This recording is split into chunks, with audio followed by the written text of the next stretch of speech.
It's gone now, but this handsome building was a familiar sight on Canyon Lake Drive for 135 years.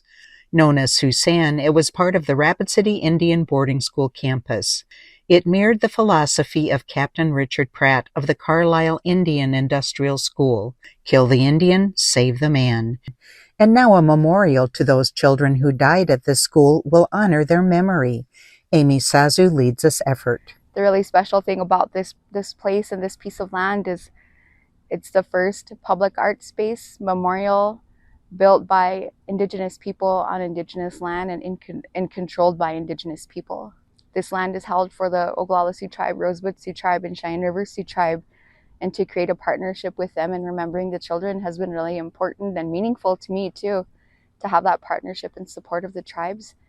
And to build something on trust land in the middle of Rapid City, in the middle of a city municipality, is really special. This story isn't all doom and gloom and sad, focused on the past and these horrible things that have happened to us.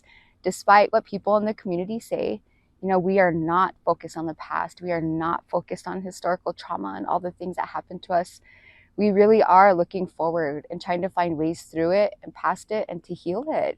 And these are two things I think that can help that, can move that process along, even just to create a place where it can be addressed.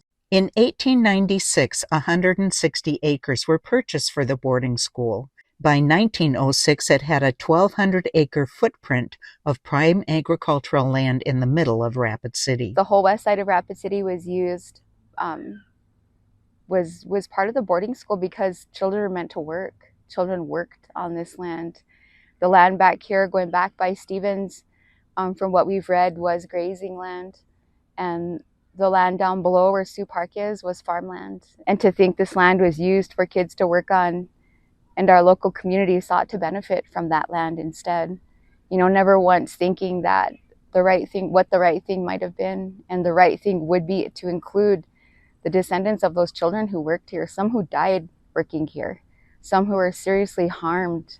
My uncle Art Zimiga talks about his dad. He worked in that barn that's still over at Oyate Health Center, and he was 11 years old. And I always think I have an 11-year-old, and I just can't even imagine my 11-year-old being in charge of farm equipment and animals. And so the right thing here, is to not only let, the building of this memorial, but to acknowledge that and to have our community understand that their wealth was built on land that was used to colonize children, colonization efforts, assimilation efforts targeted at children. Adjacent to the memorial is the Oyate Health Center, which is controlled by the 17 tribes across 3 states. I'm proud of Oyate Health Center. I'm proud that when my children go in there, they're like, this place is so nice.